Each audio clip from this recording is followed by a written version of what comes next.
ಸತ್ಯವೇದ ಪಠಣ ಕಾರ್ಯಕ್ರಮಕ್ಕೆ ನಿಮ್ಮನ್ನು ಪ್ರೀತಿಯಿಂದ ಸ್ವಾಗತಿಸುತ್ತೇವೆ. ಪ್ರಿಯ ಕೇಳುಗರೆ, ಈ ಕಾರ್ಯಕ್ರಮವು ಸತ್ಯವೇದದಲ್ಲಿ ಇರುವಂತಹ ರಹಸ್ಯಗಳ ವಿವರಣೆಯ ಒಂದು ಕಾರ್ಯಕ್ರಮವಾಗಿದೆ. ಕೇಳಿರಿ, ಆಶೀರ್ವಾದ ಹೊಂದಿಕೊಳ್ಳಿರಿ. ನಿಮಗೆ ಪ್ರಶ್ನೆಗಳಿದ್ದಲ್ಲಿ ನಮ್ಮೊಟ್ಟಿಗೆ ನೀವು ಮಾತನಾಡಬೇಕಾದರೆ ನಮ್ಮ ಮೊಬೈಲ್ ಸಂಖ್ಯೆಯನ್ನು ನೀವು ಬರೆದಿಟ್ಟುಕೊಳ್ಳುವುದಾದರೆ ನಮ್ಮನ್ನು ಸಂಪರ್ಕಿಸಬಹುದು. ನಮ್ಮ ಮೊಬೈಲ್ ಸಂಖ್ಯೆ 9902606453.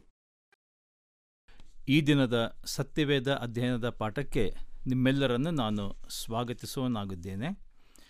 ಈ ದಿನದ ಧ್ಯಾನಕ್ಕಾಗಿ ನಾನು ಆರಿಸಿಕೊಂಡಂಥ ವಿಷಯ ನೋಡುವಾಗ ಆರಿಸಿಕೊಳ್ಳುವಿಕೆ ಎಂಬುದಾಗಿ, ಇದಕ್ಕೆ ಆಧಾರವಾಗಿ ನಾನು ಆರಿಸಿಕೊಂಡಂಥ ಸತ್ಯವೇದದ ಭಾಗ ಯೆಹೋಶುವನ ಪುಸ್ತಕ 24ನೇ ಅಧ್ಯಾಯದ 15ನೇ ವಚನ.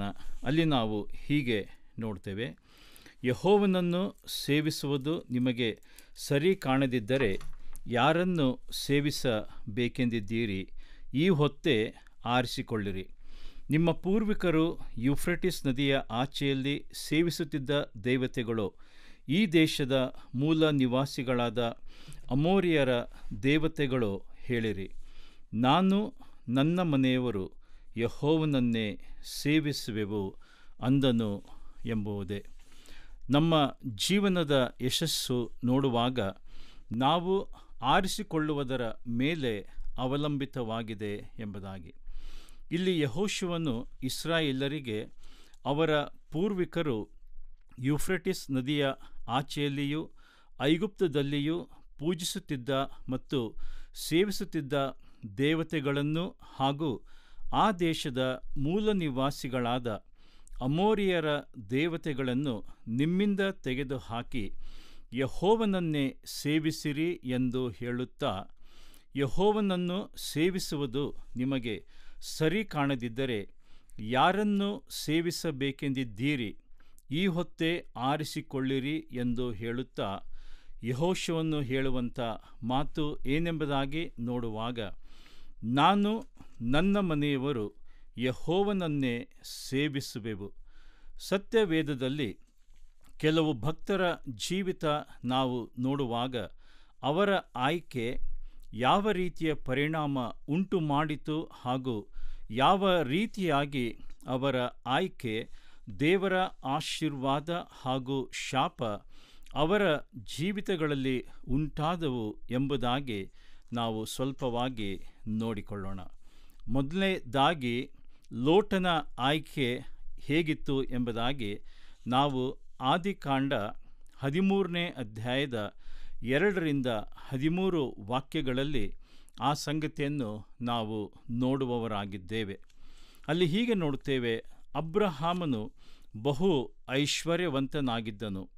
ಅವನಿಗೆ ಪಶುಗಳು, ಬೆಳ್ಳಿ ಬಂಗಾರಗಳು ಇದ್ದವು. ಅವನ ಜೊತೆಯಲ್ಲಿದ್ದ ಲೋಟನಿಗೂ ಕುರಿದನ ಗುಡಾರಗಳಿದ್ದವು. ಆ ಸ್ಥಳವು ಅವರಿಬ್ಬರ ಜೀವನಕ್ಕೆ ಸಾಲದೆ ಹೋಯಿತು. ಅವರಿಬ್ಬರ ಆಸ್ತಿ ಬಹಳವಾದದರಿಂದ ಒಂದೇ ಸ್ಥಳದಲ್ಲಿ ವಾಸವಾಗಿರುವುದು ಅಸಾಧ್ಯವಾಯಿತು. ಇದರಿಂದ ಅಬ್ರಾಮನ ದನ ಕಾಯುವವರಿಗೂ ಲೋಟನ ದನ ಕಾಯುವವರಿಗೂ ಜಗಳ ಹುಟ್ಟಿತು. ಹೀಗಿರಲು ಅಬ್ರಾಮನು ಲೋಟನಿಗೆ, ನನಗೂ ನಿನಗೂ ನನ್ನ ದನ ಕಾಯುವವರಿಗೂ ನಿನ್ನ ದನ ಕಾಯುವವರಿಗೂ ಜಗಳವಿರಬಾರದು. ನಾವು ಸಹೋದರರಲ್ಲವೇ? ದೇಶವೆಲ್ಲ ನಿನ್ನೆದುರಿಗೆ ಇದೆ. ದಯವಿಟ್ಟು ನನ್ನನ್ನು ಬಿಟ್ಟು ಪ್ರತ್ಯೇಕ ಹೋಗು. ನೀನು ಎಡಗಡೆಗೆ ಹೋದರೆ ನಾನು ಬಲಗಡೆಗೆ ಹೋಗುವೆನು, ನೀನು ಬಲಗಡೆಗೆ ಹೋದರೆ ನಾನು ಎಡಗಡೆಗೆ ಹೋಗುವೆನು ಎಂದು ಹೇಳಿದನು. ಇಲ್ಲಿ ನಾವು ಲೋಟನ ಆಯ್ಕೆ ಯಾವ ರೀತಿಯಾಗಿತ್ತು ಎಂದು ನೋಡುತ್ತೇವೆ.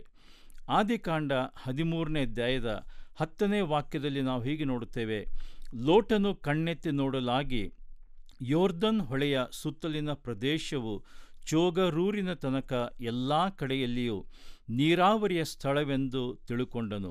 ಯೆಹೋವನು ಸೊದೋಮ್ ಗೋಮರ್ ಪಟ್ಟಣಗಳನ್ನು ನಾಶ ಮಾಡುವುದಕ್ಕಿಂತ ಮುಂಚೆ ಆ ಸೀಮೆಯು ಯೆಹೋವನ ವನದಂತೆಯೂ ಐಗುಪ್ತ ದೇಶದಂತೆಯೂ ನೀರಾವರಿಯಾಗಿತ್ತು.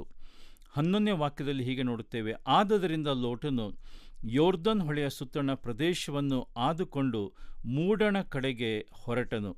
ಅಬ್ರಾಮನು ಕಾನಾನ್ ದೇಶದಲ್ಲಿ ವಾಸ ಮಾಡಿದನು. ಲೋಟನು ಯೋರ್ದನ್ ಹೊಳೆಯ ಸುತ್ತಣ ಊರುಗಳಲ್ಲಿ ಗುಡಾರ ಹಾಕಿಸಿ ವಸತಿ ಮಾಡುತ್ತಾ ಸೊದೋಮಿಗೆ ಬಂದನು. ಆದರೆ ಸೊದೋಮ್ ಪಟ್ಟಣದವರು ದುಷ್ಟರು, ಯೆಹೋವನಿಗೆ ಮಹಾಪರಾಧಿಗಳು ಆಗಿದ್ದರು ಎಂಬುದಾಗಿ ನೋಡುತ್ತೇವೆ. ಹೌದು, ಮನುಷ್ಯರ ಸ್ವಭಾವ ಇಲ್ಲಿ ನಾವು ಲೋಟನ ವಿಷಯದಲ್ಲಿ ನೋಡುವಾಗ ಹೊರಗಿನ ತೋರಿಕೆ ನೋಡಿ ಆತನು ಆಯ್ಕೆ ಮಾಡಿದನು ಎಂಬುದಾಗಿ. ಆದರೆ ಸತ್ಯವೇದ ನಮಗೆ ತಿಳಿಸುವುದೇನೆಂದರೆ, ನಾವು ನೋಡುವಂಥ ನಮ್ಮ ಒಂದು ಕಣ್ಣಿನ ನೋಟ ಅದು ಹೇಗೆ ಇರಬೇಕೆಂಬುದಾಗಿ ಅನೇಕ ರೀತಿಯಲ್ಲಿ ತಿಳಿಸುವಂಥದ್ದು ಆಗಿದೆ ಎಂಬುದಾಗಿ. ಜ್ಞಾನೋಕ್ತಿ 27ನೇ ಅಧ್ಯಾಯದ 20ನೇ ವಾಕ್ಯದಲ್ಲಿ ನಾವು ಹೀಗೆ ನೋಡ್ತೇವೆ ಅಂದರೆ, ಮನುಷ್ಯನ ಕಣ್ಣುಗಳಿಗೆ ತೃಪ್ತಿ ಇಲ್ಲ. ಹಾಗೂ ಪ್ರಸಂಗಿ 1ನೇ ಅಧ್ಯಾಯದ 8ನೇ ವಾಕ್ಯದಲ್ಲಿ ಹೀಗೆ ನೋಡುತ್ತೇವೆ, ಕಣ್ಣು ನೋಡಿ ನೋಡಿ ತೃಪ್ತಿಗೊಳ್ಳದು. ಅದೇ ಪ್ರಸಂಗಿ 4ನೇ ಅಧ್ಯಾಯದ 8ನೇ ವಾಕ್ಯದಲ್ಲಿ ಹೀಗೆ ನೋಡುತ್ತೇವೆ ಅಂದರೆ, ಧನದಿಂದ ಅವನ ಕಣ್ಣಿಗೆ ತೃಪ್ತಿ ಇಲ್ಲ ಎಂಬುದಾಗಿ. ಅದನ್ನೇ ಯೋಹಾನನು ಇನ್ನೂ ಸವಿಸ್ತಾರವಾಗಿ ಯೋಹಾನನು ಬರೆದ ಮೊದಲನೇ ಪತ್ರಿಕೆ 2ನೇ ಅಧ್ಯಾಯದ 16ನೇ ವಾಕ್ಯದಲ್ಲಿ ನಾವು ಹೀಗೆ ನೋಡುತ್ತೇವೆ, ಲೋಕದಲ್ಲಿರುವ ಶರೀರದಾಶೆ, ಕಣ್ಣಿನಾಶೆ, ಬದುಕು ಬಾಳಿನ ಡಂಬ ಈ ಮೊದಲಾದವುಗಳೆಲ್ಲವೂ ತಂದೆಯಿಂದ ಹುಟ್ಟದೆ ಲೋಕದಿಂದ ಹುಟ್ಟಿದವುಗಳಾಗಿವೆ. ಲೋಕವು ಅದರ ಆಶೆಯು ಗತಿಸಿ ಹೋಗುತ್ತವೆ, ಆದರೆ ದೇವರ ಚಿತ್ತವನ್ನು ನೆರವೇರಿಸುವವನು ಎಂದೆಂದಿಗೂ ಇರುವನು ಎಂಬುದಾಗಿ. ಇನ್ನೂ ಹೆಚ್ಚಾಗಿ ನಾವು ನೋಡಬೇಕಾದರೆ ಎಜಿಕೇಲ್ನ ಪ್ರವಾದನೆ ಗ್ರಂಥ 20ನೇ ಅಧ್ಯಾಯದ 7ನೇ ವಾಕ್ಯದಲ್ಲಿ ನಾವು ಹೀಗೆ ನೋಡುತ್ತೇವೆ, ನೀವೆಲ್ಲರೂ ನಿಮ್ಮ ಕಣ್ಣಿಗೆ ಇಷ್ಟವಾದ ಅಸಹ್ಯ ವಸ್ತುಗಳನ್ನು ಬಿಸಾಟು ಬಿಡಿರಿ. 8ನೇ ವಾಕ್ಯ ಹೀಗೆ ಹೇಳ್ತದೆ, ತಮ್ಮ ಕಣ್ಣಿಗೆ ಇಷ್ಟವಾದ ಅಸಹ್ಯ ವಸ್ತುಗಳನ್ನು ಯಾರೂ ಬಿಸಾಟು ಬಿಡಲಿಲ್ಲ ಎಂಬುದಾಗಿ. ಹಾಗೆ ಕರ್ತನಾದ ಯೇಸು ತನ್ನ ಶಿಷ್ಯರಿಗೆ ಆತನು ಪರ್ವತ ಪ್ರಸಂಗ ಮಾಡುವಾಗ ಹೇಳಿದಂಥ ಮಾತು, ಮತ್ತಾಯನು ಬರೆದ ಸುವಾರ್ತೆ 6ನೇ ಅಧ್ಯಾಯದ 22 ಮತ್ತು 23ನೇ ವಾಕ್ಯದಲ್ಲಿ ನಾವು ಹೀಗೆ ನೋಡ್ತೇವೆ, ಕಣ್ಣು ದೇಹಕ್ಕೆ ದೀಪವಾಗಿದೆ ಎಂಬುದಾಗಿ. ಹೀಗಿರುವಲ್ಲಿ ನಿನ್ನ ಕಣ್ಣು ನೆಟ್ಟಗಿದ್ದರೆ ನಿನ್ನ ದೇಹವೆಲ್ಲ ಬೆಳಕಾಗಿರುವುದು. ನಿನ್ನ ಕಣ್ಣು ಕೆಟ್ಟದ್ದಾಗಿದ್ದರೆ ನಿನ್ನ ದೇಹವೆಲ್ಲ ಕತ್ತಲಾಗಿರುವುದು. ಆದಿಕಾಂಡ 3ನೇ ಅಧ್ಯಾಯದ 6ನೇ ವಾಕ್ಯದಲ್ಲಿ ನಾವು ಹವ್ವಳ ವಿಷಯದಲ್ಲಿ ನೋಡುವಾಗ ಅಲ್ಲಿ ಹೀಗೆ ಬರೆಯಲ್ಪಟ್ಟಿದೆಂದರೆ, ಆ ಮರದ ಹಣ್ಣು ನೋಡುವುದಕ್ಕೆ ರಮ್ಯವಾಗಿತ್ತು ಎಂಬುದಾಗಿ. ಹವ್ವಳು ಸಹ ನೋಡುತ್ತೇವೆ, ಕಣ್ಣಿನ ನೋಟದಿಂದ ಪಾಪಕ್ಕೆ ಅವಳು ಪ್ರೇರೇಪಿಸಲ್ಪಟ್ಟಳು ಎಂಬುದಾಗಿ.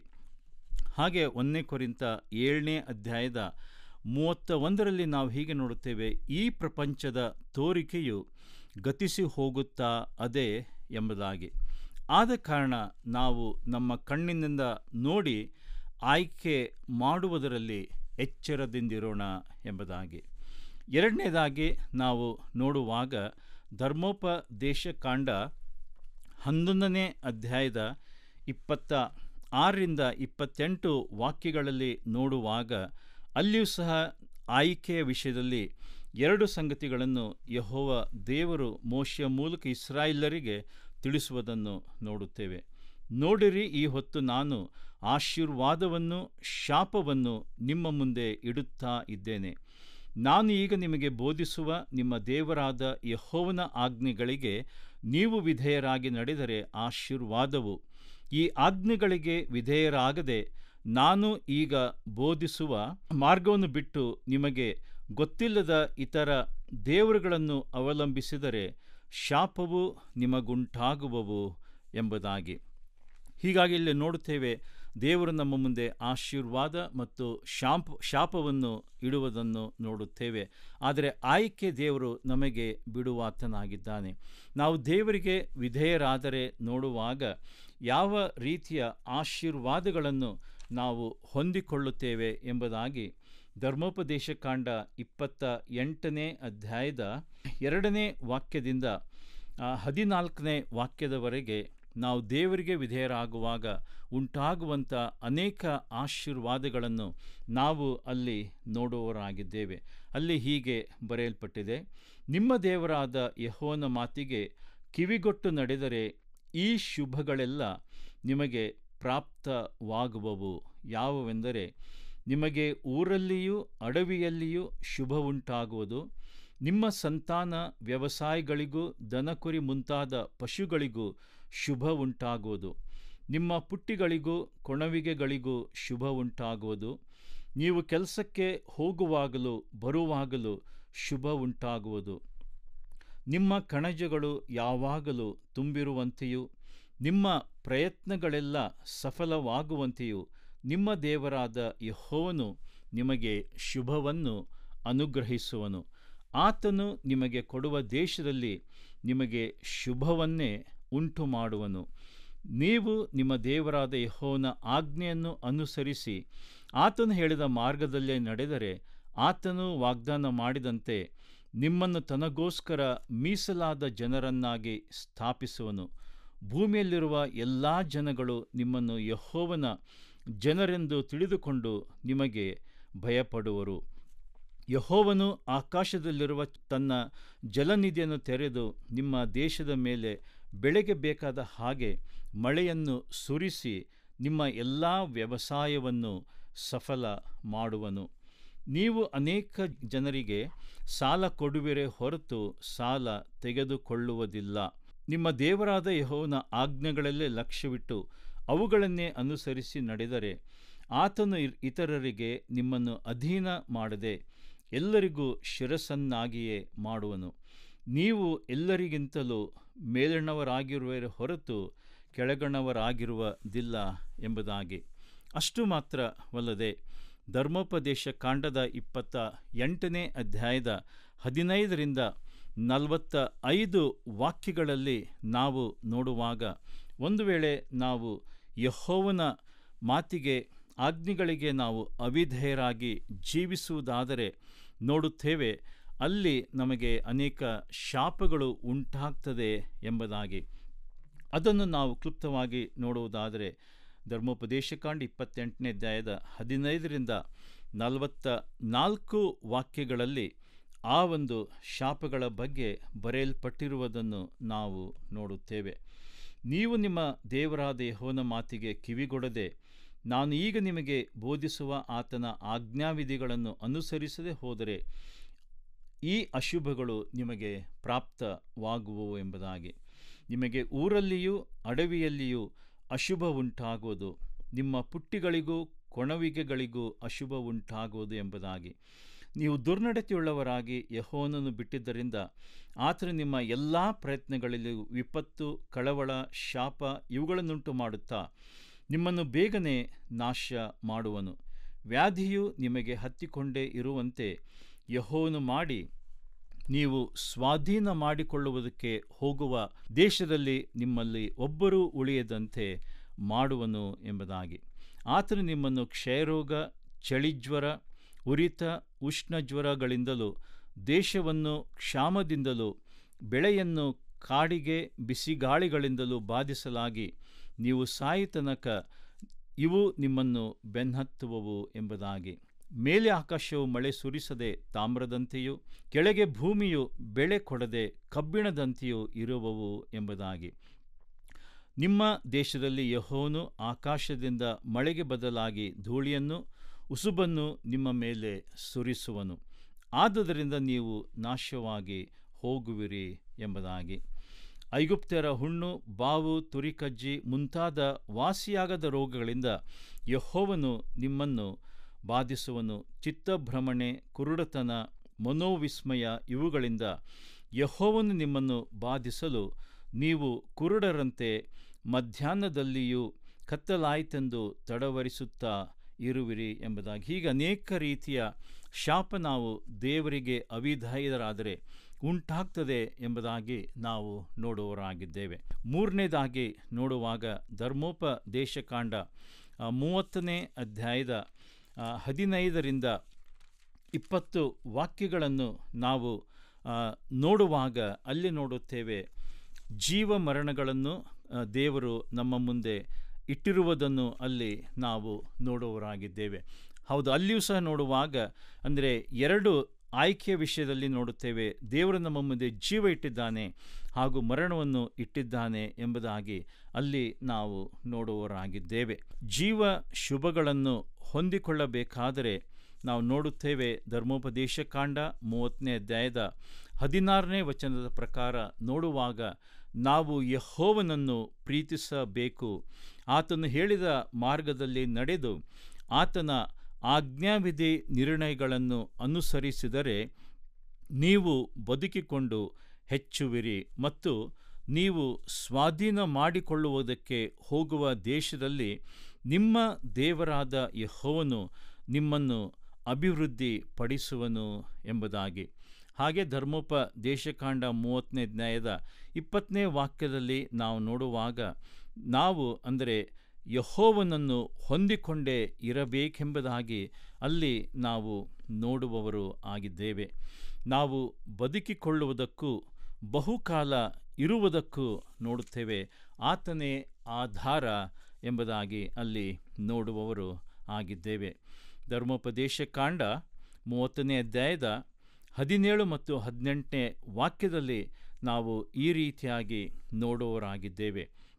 ನಾವು ದೇವರನ್ನು ಬಿಟ್ಟು ಆತನ ಮಾತನ್ನು ಕೇಳದೆ ಹೋದರೆ ನಾವು ಖಂಡಿತವಾಗಿ ನಾಶವಾಗುತ್ತೇವೆಂದು ವಾಕ್ಯ ತಿಳಿಸುವಂಥದ್ದು ಆಗಿದೆ. ಧರ್ಮೋಪದೇಶ ಕಾಂಡ 30ನೇ ಅಧ್ಯಾಯದ 19ನೇ ವಾಕ್ಯದಲ್ಲಿ ನಾವು ಹೀಗೆ ನೋಡುತ್ತೇವೆ, ನಾನು ಜೀವ ಮರಣಗಳನ್ನು ಆಶೀರ್ವಾದ ಶಾಪಗಳನ್ನು ಈಗ ನಿಮ್ಮ ಮುಂದೆ ಇಟ್ಟಿದ್ದೇನೆ, ಇದಕ್ಕೆ ಭೂಮ್ಯಾಕಾಶಗಳು ಸಾಕ್ಷಿಗಳಾಗಿರಲಿ. ಆದುದರಿಂದ ನೀವು ನಿಮ್ಮ ಸಂತತಿಯವರು ಬದುಕಿಕೊಳ್ಳುವಂತೆ ಜೀವವನ್ನೇ ಆದುಕೊಳ್ಳಿರಿ ಎಂಬುದಾಗಿ. ಆದ ಕಾರಣ ನಾವು ನೋಡುತ್ತೇವೆ, ನಾವು ಆರಿಸಿಕೊಳ್ಳುವ ವಿಷಯದಲ್ಲಿ ಬಹಳ ಜಾಗರೂಕರಾಗಿರಬೇಕು ಎಂಬುದಾಗಿ. ಲೋಟನ ವಿಷಯದಲ್ಲಿ ನಾವು ನೋಡಿದ ಹಾಗೆ ಆತನು ಕಣ್ಣಿನ ದೃಷ್ಟಿಯಿಂದ ಆತನು ಲೋಕದ ಸಂಗತಿಗಳನ್ನು ನೋಡಿ ಕ್ಷಣಿಕವಾದ ವಿಷಯಗಳನ್ನು ಆತನು ಆಯ್ದುಕೊಂಡನು ಎಂಬುದಾಗಿ. ನಂತರ ನೋಡುವಾಗ ಆ ಸ್ಥಳ ಹೇಗಾಗಿತ್ತು ಎಂಬುದಾಗಿ ಅಥವಾ ಯಾವ ರೀತಿ ಆಗಿತ್ತು ಎಂಬುದಾಗಿ ನೋಡುವಾಗ ಆ ಪಟ್ಟಣದವರು ನೋಡುತ್ತೇವೆ, ದುಷ್ಟರು ಯೆಹೋವನಿಗೆ ಮಹಾಪರಾಧಿಗಳು ಆಗಿದ್ದರೆಂಬುದಾಗಿ.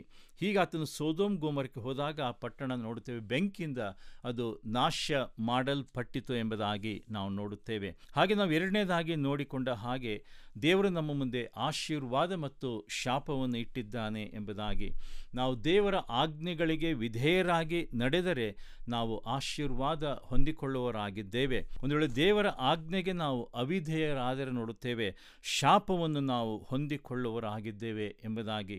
ಹೀಗೆ ಈ ಎರಡು ಆಯ್ಕೆಯನ್ನು ಸಹ ನೋಡುತ್ತೇವೆ, ದೇವರು ನಮ್ಮ ಮುಂದೆ ಆತನು ಇಟ್ಟಿದ್ದಾನೆ ಎಂಬುದಾಗಿ. ಮೂರನೇದಾಗಿ ಮತ್ತು ಕೊನೆಯದಾಗಿ ನೋಡುವಾಗ ಜೀವ ಮತ್ತು ಮರಣಗಳನ್ನೂ ಸಹ ದೇವರು ಆತನು ನಮ್ಮ ಮುಂದೆ ಇಟ್ಟಿದ್ದಾನೆ ಎಂಬುದಾಗಿ. ಹೀಗೆ ಈ ರೀತಿಯಾಗಿ ಮೂರು ರೀತಿಯ ಆಯ್ಕೆ ದೇವರು ನಮ್ಮ ಮುಂದೆ ಇಟ್ಟದ್ದನ್ನು ನಾವು ನೋಡುವವರಾಗಿದ್ದೇವೆ. ಹೀಗಾಗಿ ನಮ್ಮ ಆರಿಸಿಕೊಳ್ಳುವಿಕೆ ಈ ಹೊಸ ವರ್ಷದ ಪ್ರಾರಂಭದಲ್ಲಿ ನಾವಿರುವಾಗ ಹೌದು ನೋಡುತ್ತೇವೆ, ನಾವು ದೇವರ ಆಶೀರ್ವಾದವನ್ನು ಜೀವವನ್ನು ಆರಿಸಿಕೊಂಡವರಾಗಿ, ಹೌದು ನಾವು ದೇವರ ಆಜ್ಞೆಗಳಿಗೆ ವಿಧೇಯರಾಗಿ ದೇವರ ಆಜ್ಞೆಗಳನ್ನು ಕೈಕೊಳ್ಳುತ್ತಾ ಮತ್ತು ನಾವು ದೇವರನ್ನೇ ಯೆಹೋವನನ್ನು ಪ್ರೀತಿಸುತ್ತಾ ಆತನು ಹೇಳಿದ ಮಾರ್ಗದಲ್ಲಿ ನಡೆದು ಆತನ ಆಜ್ಞಾವಿಧಿ ನಿರ್ಣಯಗಳನ್ನು ನಾವು ಕೈಕೊಂಡು ನಡೆಯುತ್ತಾ ಮತ್ತು ನಾವು ದೇವರನ್ನೇ ಹೊಂದಿಕೊಂಡು ಜೀವಿಸಿ ದೇವರ ಆಶೀರ್ವಾದಕ್ಕೂ ಮತ್ತು ದೇವರು ಕೊಡುವ ಆ ನಿತ್ಯ ಜೀವ ಹೊಂದಿಕೊಂಡವರಾಗಿ ಜೀವಿಸುವ ಹಾಗೆ ತಂದೆಯಾದ ದೇವರು ಈ ವಾಕ್ಯಗಳ ಬೆಳಕಿನಲ್ಲಿ ನಮ್ಮೆಲ್ಲರನ್ನು ಆಶೀರ್ವದಿಸಲಿ. ಆಮೆನ್.